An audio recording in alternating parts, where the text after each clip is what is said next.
कहते हैं ना कि इतिहास सिर्फ किताबों में नहीं मिलता, कभी कभी वो पत्थरों में जिंदा होता है। तो चलिए आज एक ऐसे ही सफर पर चलते हैं, जहाँ एक पुराना किला हमें अपने शानदार अतीत की कहानियां सुनाएगा। अच्छा, सोचिए जरा, छिंदवाड़ा से महज 24 किलोमीटर दूर ऐसी कौन सी जगह हो सकती है जो आज भी अपने गुजरे हुए कल की गवाही दे रही हो? वो जगह है एक ऐतिहासिक किला। जी हाँ, एक किला।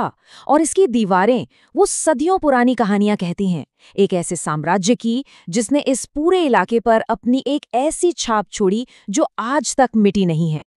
तो सवाल ये उठता है कि आखिर ये किला है कौन सा और इसे बनवाया किसने था? चलिए पता लगाते हैं इसके शाही बनाने वालों के बारे में और उनकी विरासत के बारे में। इस किले का नाम है देवगढ़ किला। नाम से अंदाजा लग जाता है ना, देवगढ़ यानी देवताओं का किला।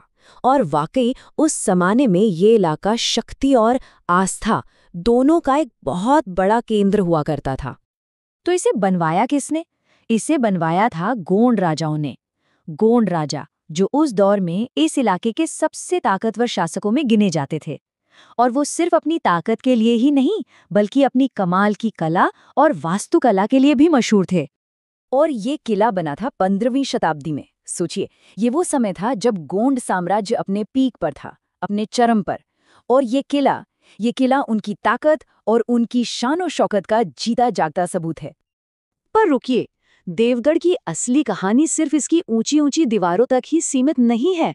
नहीं, असली खजाना तो इन दीवारों के अंदर पत्थरों में छिपा है। तो चलिए अब अंदर चल के देखते हैं।